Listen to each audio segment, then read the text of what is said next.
Welcome back, fans, family, friends, members, guys and gals. It's me. It's me. It's the GOC coming to you live to tape 25 feet below the surface of the earth for another episodic YouTube adventure and story time here on Guardian of Chaos, the YouTube channel for Chaos Corner. One man, unique, unedited, unscripted, raw dog for you, the fans. Sit back and relax, grab a snack, grab a beverage, leave a comment, drop an elbow on that like button, subscribe, share, get us into the algorithm, become a member. It's only $2 or $3 a month. It's the best way to support this channel. I can't thank you guys and gals enough for being here as we continue with part 5 of the life teachings of Bruce Lee. Be water, my friend. It applies not only to the battle form of martial arts, but also in philosophy, spirituality, life experiences, things that you encounter every day, interpersonal relationships, and you're going to find that out. Go back and check out the first 5 episodes, 4 or 5 parts. I believe I did 5 parts. This is the 6th part, and we'll be back to cover this whole series. It means a lot to me. It's applied a lot to me in my life. I've learned a lot already, and I hope that I can do that for you. So you're better off when you walk out of here than when you fucking walked in here. So you can hold a conversation and feel confident at your next holiday gathering, your next venue, your next party, your next visit to the restaurant, or you go hang out at the bar or the water cooler at work or wherever the fuck it is that you hang out. But I don't know, man. But you'll be better off by being a part of this show and this channel. Nobody works harder for you than I do. Over 6,500 videos, over 1.5 million total views. And if I could bring some levity, it's not all about the IWC. It's about what I present on this channel as far as book reviews, Chaos Corner shows, flashbacks, classics, knowledge and faith, whatever the playlists are. It has a connection to me and then to you personally. So let's roll. And if we get interrupted by that arch enemy of mine, that mechanical AI voice, I guess it's a woman. It sounds like a woman, but in this day and age, and you know me, I don't care about your sexual identity, orientation, color, creed, religion, politics. I don't care about any of that. Keep it to yourself. You have a right to express. Just don't jam it down my throat. I judge you on the content of your character, not on what you look like, where you come from. I treat you, how the way you treat me. Doesn't matter who you are, what you look like, what your background is. In order to get respect, you have to start with respecting yourself. And once you do that, you open other people's minds to respecting you. So let's dive right into it. Part 6 of Be Water, my friend. As I said in some of the other episodes, the shows, because this isn't a fucking podcast, it's a show. No better than anyone else, but unique. And as I said, nobody works harder for you than I do on this channel. And I don't care if nobody's watching, I'm the only one watching, or like it was last time at this year, 65,000 people a week watching this channel. And 40% of the demographic were women. I gotta be doing something, right? And just think, I really don't make a nickel off of this. You want to become a member? Much appreciated, but not needed. But again, as I said, it's the best way to support this channel. Leave a comment. Hit that like button. It's free. So,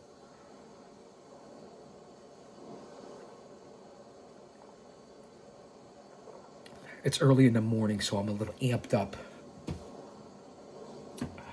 Thanks for bearing with me.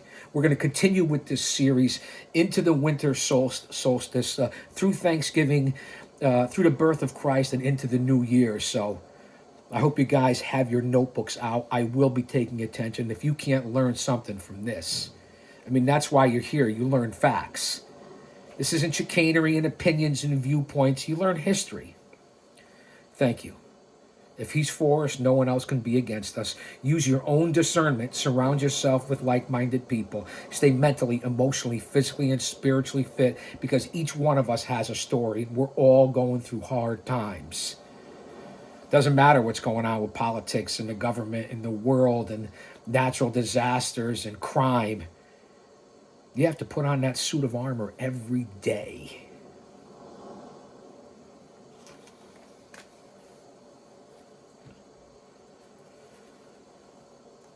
No right, no wrong. We're judgy fucks, aren't we? Just admit it. Maybe you're currently trying not to be judgmental in your life. And if so, good. But you still catch yourself doing it sometimes, don't you? Me too. That's for sure. But the more I practice not judging, the better I get at maintaining this non-judgmental attitude, and the more freely and peaceably I can navigate the world. What does it mean to be judgmental? It means to assign a value of right or wrong, good or bad, like or dislike to something or someone. How does this hold us back? First, let's distinguish between judgment and discernment. This is my best part of this chapter. A judgment in the most traditional sense means a conclusion or decision as by a court or a judge. The oldest form of judgment comes from the Bible and typically refers to a storm or a plague sent by God to punish people. Heavy, right? But discernment is less of a conclusion and more of a process. It's the ability to make valuable perceptions about something. Now, you guys know my background in law enforcement. Whether it be a bounty hunter, a repo man, private investigator, a personal security, crowd control, 25 years behind the walls with society's worst, who will never see the street ever again, the people that you call dangerous, or whether it's working from coast to coast, all up and down the East Coast, from Connecticut to Florida and every state in between, as a bouncer, a doorman, interpersonal communications. Just remember who you're dealing with here in my background. Read the description up and top, and you'll understand a little bit more about who I am, why I present the things that I do, and why we're reviewing this right now. That's what you get here on this channel. Reality. Yeah, you'll get some chicanery. And yeah, it's a little bit of a gimmick and an act sometimes with the look, but what you see is what you get. I'm not hard to find. I am the guardian of chaos, Big Daddy. I do tell it like it is. And I'll say that to say this. Let's get back to judgment and discernment. And I just want you to realize what you're watching here. And I really do appreciate each and every one of you. It's a little deep for some people. It's not for everybody. We were talking about the difference between judgment and discernment. One spiritual definition even calls discernment perception in the absence of judgment with a view to obtaining spiritual direction and understanding. When we need to make decisions in life, these are, of course, considerations to take into account. But the approach we take makes all the difference. When we're judging, we take a rigid position, whereas when we're discerning, we're perceiving with the goal of understanding. A judgment holds us back because it limits our consideration of other options. It also pits us against one another. Makes sense. Because if something or someone is right, then that means that someone else is always wrong. That's not always the case, and we know that in real life.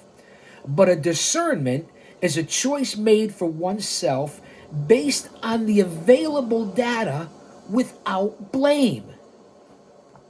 The difference between judgment and discernment may be hard to see right away, but practice asking yourself, am I judging right now? Or am I allowing information in with the goal of understanding what is really going on and how I really feel? As you become more aware, you'll be able to feel a difference between the two. A judgment may feel like a hard line running through you or like a shield that keeps things away from you. A discernment may feel more like water rushing over you while you pan for gold. There's a pureness, if I said that correctly, a fluidity, if you will, as you sift through the information. Sift through like a panhandler. One of my favorite books is The 4-Hour Agreements by Don Miguel Ruiz, a quick and beautiful read with great practical impact. The four agreements deal specifically with dropping your assumptions and not taking things personally. What do you need to do in order to achieve those two things? As Ruiz suggests in the title of his book, you must make certain agreements with yourself about how to encounter the world. And as my father suggests, you need to stop making everything and everyone right or wrong. It's the same thing as black or white. It's the same thing. It's not always that way.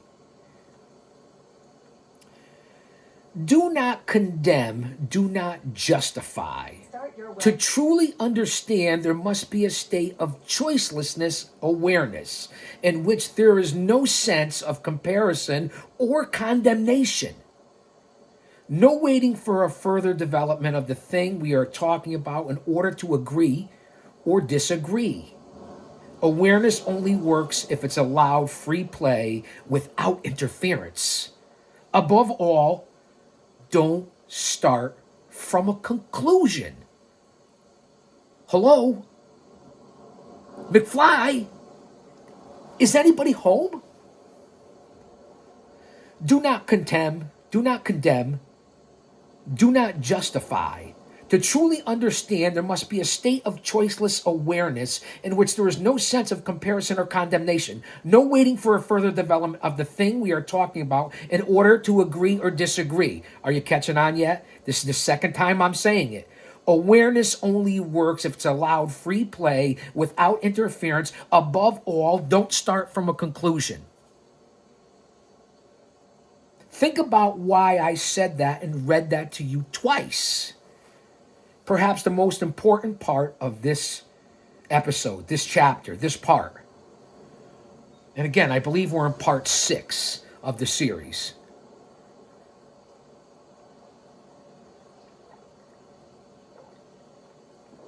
Peheawoi, Melihini Kane, and Wahini. Pupule Wiki Wiki, Aloha and Mahalo from the GOC. Arigato from the Chaos-san. Konnichiwa. When you're waiting for a further development in order to agree or disagree, you're waiting to judge based on a personal assumption or belief you already have, and you're taking, and that you are looking to defend. That's what it's about. You're looking at a preconceived perception that you already had. Remember the man and the Zen master from the last chapter? Your cup is too full. Your awareness is being squeezed into the limited framework of your comparison or your condemnation. You are no longer in flowing discernment. Rather, you are waiting for the moment to pounce to your judgment. Excuse me. Does that feel good? But honestly, waiting to pounce? I don't know, unless you're a leopard? A cheetah? Or does it feel stressful? Like you're the goalie waiting tensely to block a penalty kick at all times, to use a football soccer analogy, or as a hockey goalie, a hockey comparison, looking to block that puck at all times. What a great sports comparison to spirituality, life, realism, discernment, judgment. This applies to every aspect of life. That's why this reading has captured me. And again, I've been studying this man since he died at 32, 33 years old. I first was exposed to Bruce Lee in film and through teachings, believe it or not, as like a 7 and 8 year old boy. And then throughout my being a boy, into a teenager, into a young man, into an adult. Tells you a little bit about my background as well.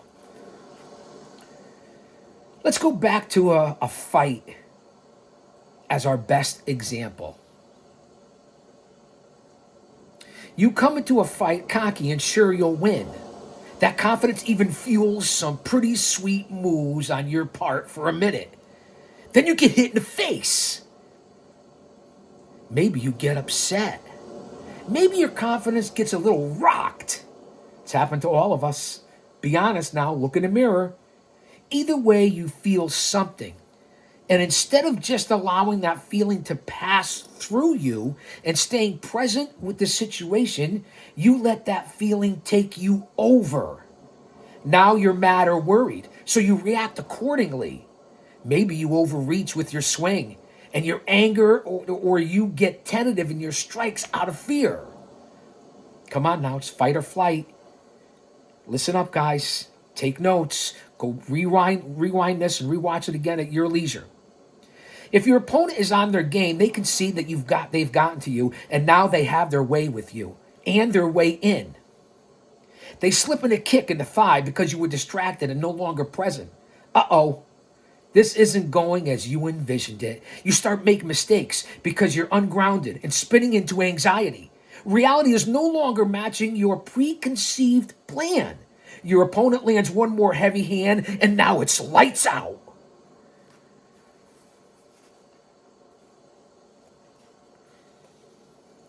Similarly, my father submits that it's our reaction to difficult situation that matters most, and not the situation itself. Let me say it again.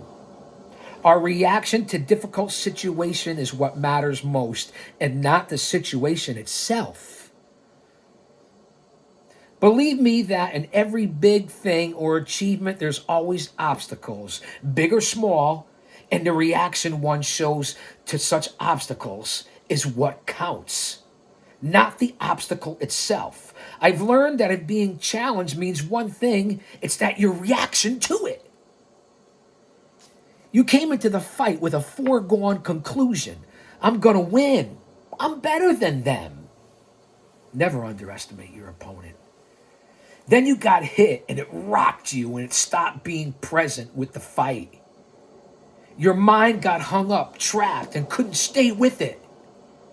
Then your fear kicked in, and all that training, all your tools become useless because you were no longer there to use them. It's like Mike Tyson used to say when he was in his heyday in the 80s. Everyone has a plan until they get punched in the mouth. And I'm pretty sure he got that saying from Bruce Lee. What goes around comes around and comes back around. Don't hate the player, hate the game.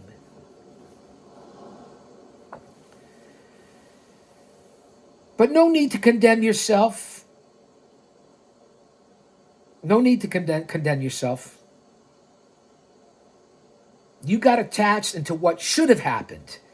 And when that didn't transpire, you were lost. People get lost. It happens.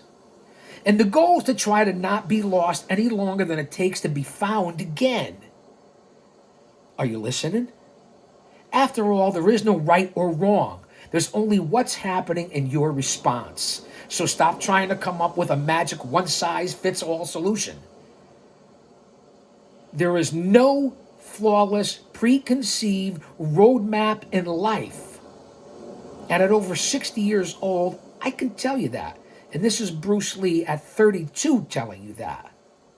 Listen to what we're saying. And I'm not saying I'm Bruce Lee. Just talking about certain wavelengths and things accomplished in life and similarities on paths that we have run. And that's just the truth of it. A lot of us could say this. Again, there's no flawless, preconceived roadmap to life. Not even the Rand McNally, which you probably should always have in your car or your whatever you're traveling in. Within all our grand notions and ideas, there is only ever the right here and the right now. One day at a time, Live in the moment, which I've been echoing probably for at least 30 years. I kind of caught on quick. Doesn't mean it was successful for me all the time, because it certainly wasn't. We all had our trials and tribulations. Each and every one of you. None of us are any different.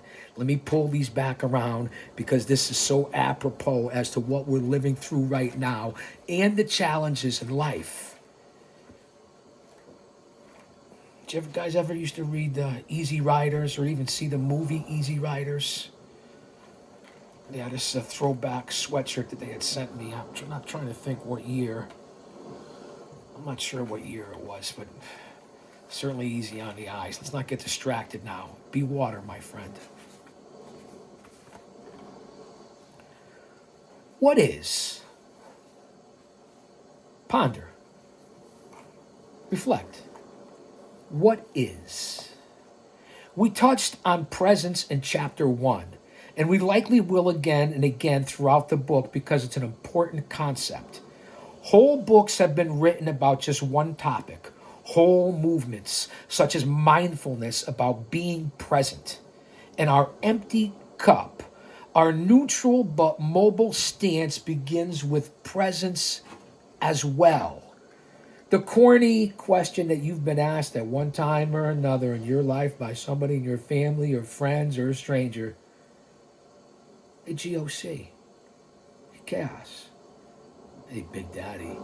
Is your cup half full or half empty? You answer that as I take a sip. Think about it.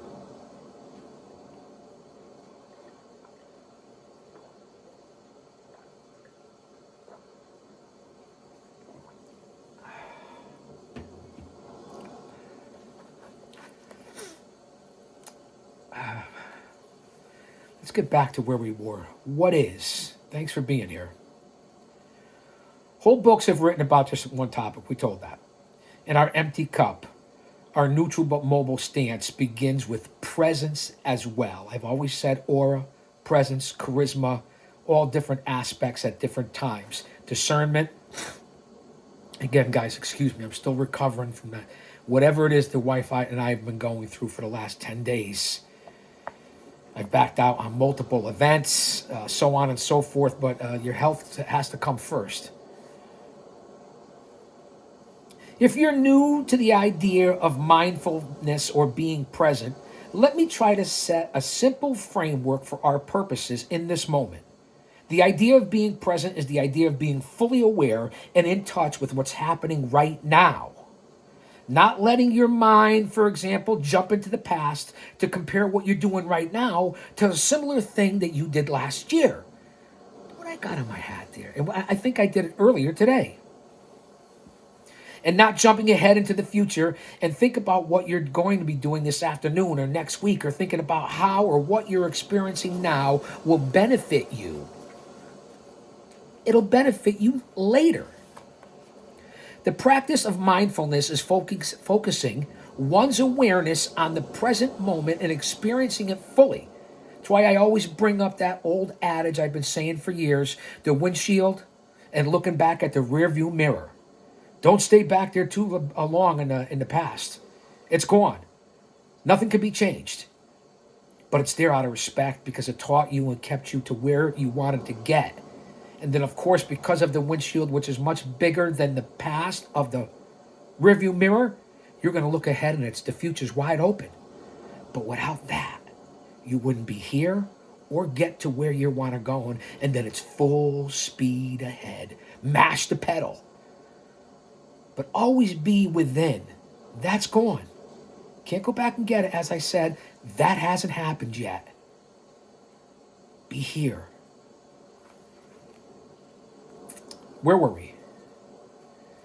Because we're human, and particularly if we're not practicing at staying present, thoughts are going to pop up to distract us from the present moment. And those thoughts may lead to feelings or vice versa. And those feelings may generate more thoughts about the feeling. This is normal. In fact, it may never have occurred to you that in any other way of being was possible for what's going on. So rather than try to beat down our thoughts and feelings, which gives them more power, We want to merely notice them, allow them, and let them pass through as we stay with the present moment. The notion of emptying your cup is the idea of letting go of the past and the future in favor of the present. So letting go of the past and the future to stay present. Very impressive. Not easy to do. When we gently accept and acknowledge feelings, thoughts, and bodily sensations while participating in what is happening, we are in touch with what my father called what is. We are participating in what is unfolding right now with our full attention, and we wanted to continually empty the cup as it is filled because the present moment is always changing. So if we stay with the present moment, our cup will automatically fill and empty as we move across our experience. Each new moment replaced with each new moment. Now, if this seems like a tall order, it is at first. And it's nearly impossible to be fully present in every moment for most of us. So don't panic. Not even very capable Buddhists or yogis or whoever it is that you talk to are present 24/7. There's only one that's present 24/7. Paying attention? This is a practice and it requires practice. The point of the practice is to be able to bring yourself back to it whenever possible, and especially in times of great distress. So that presence becomes the majority of your experience and not the anomaly. My father was not always successful at maintaining his awareness and his cool. None of us are. We all fall short every single day. But he understood the benefits. In fact, he was a fiery, fast-paced, driven man who could have an even temper. When things didn't work out, or when he hadn't approached the situation with the utmost awareness, what would he do? Good question. He would get upset, like a lot of us do, which is the normal human response. See what I'm talking about? Then, after he felt all the feels, he would get really quiet for a while. This purposeful quieting is what I like to think of as his emptying the cup moment, maybe. He would quiet his mind to get back to a neutral state in order to see the whole picture before moving forward again. Like the little pooling swirls and eddies in a stream that form and spin around before the water flows forth once more.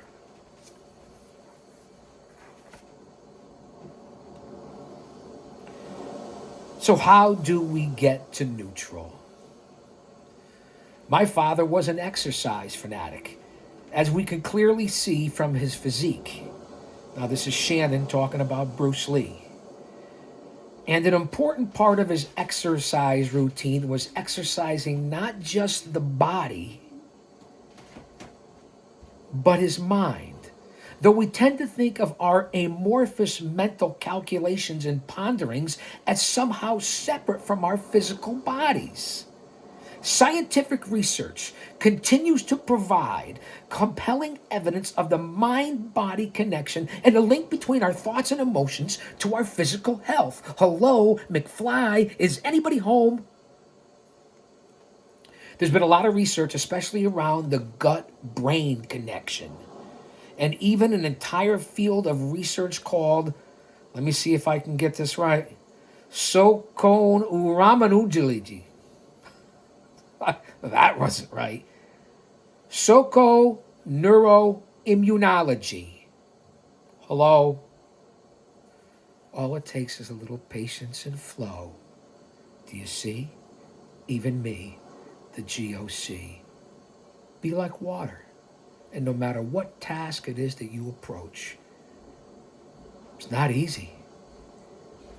But let's take a more general approach and we can all relate to, which examines the link between stress and the immune system.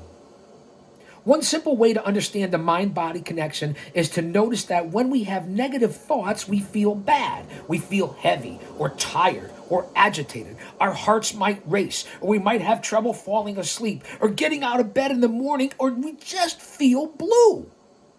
In other words, our bodies respond. Likewise, when we are joyful, we have more energy, we feel good, we get more done, we laugh. There's a clear correlation, and as a result, we must consider the benefit of at least conditioning our minds with perhaps the same understanding that we have around conditioning our bodies, maybe even more so. Depends on what side you fall on. And in fact, our minds are already conditioned by what we read, how we were raised, what culture we're a part of, who we hang out with, what we study, and so on and so on and etc. We just may not be conscious of the conditioning we've undergone, and we may not understand that we have any part to play in this conditioning. What if we came to understand that we have some control here and can, in fact, direct, recondition our minds towards new possibilities instead of remaining unconscious or ignorant of its workings? What if we could work in collaboration with our minds rather than be at the mercy of our thoughts? What if negative could be converted to positive? What if fear could be transformed into enthusiasm? What if mistakes could become the pathways of our dreams? My father focused just as much energy on conditioning his mind as he did on training his body. That doesn't mean, though, that he got into calculus or crossword puzzles or Sudoku. Instead, he intentionally directed his thoughts, his intellect, if you will, and his imagination towards his dreams, toward the life that he imagined, that he visioned, toward the goals he hoped to achieve, toward positivity, towards understanding himself better. He concertedly conditioned his consciousness and subconsciousness, and deliberately conditioned his conscious and subconscious, as I just said, stretched his mental muscles so he could change his attitude to be more pliable, like water, and expand his perception in the direction of his goals.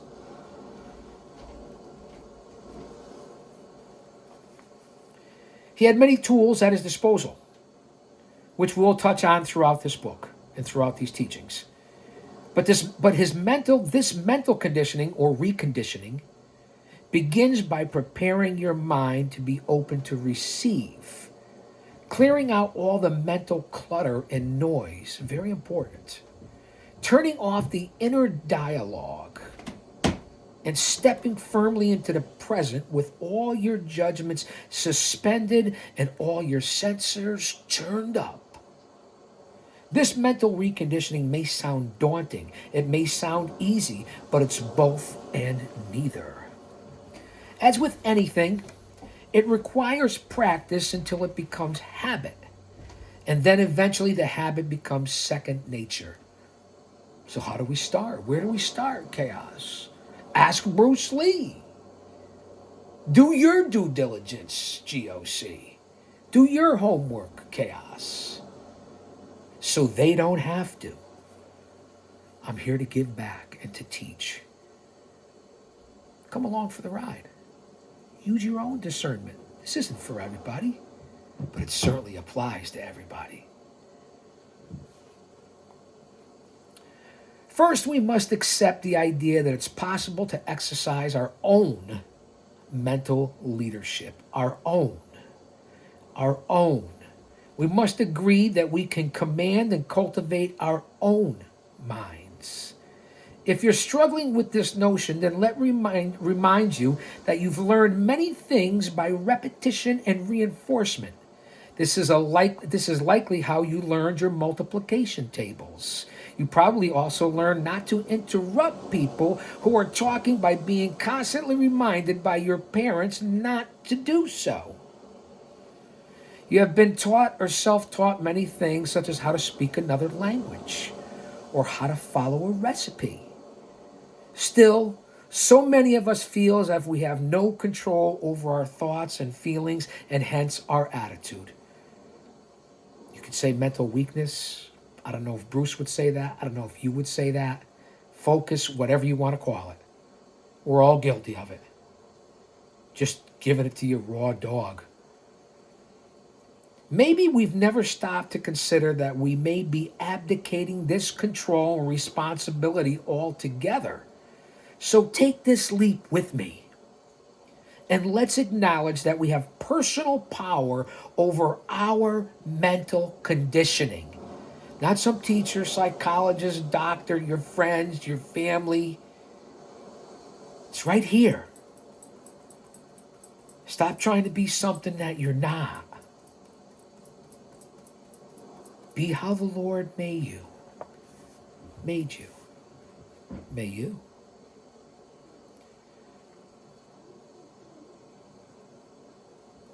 This is the first major step in a journey to discovery and to maximize your human potential. And that the first major step starts with this small one. What are you thinking about right now? What are you thinking about right now? Don't go anywhere. Don't you dare miss it.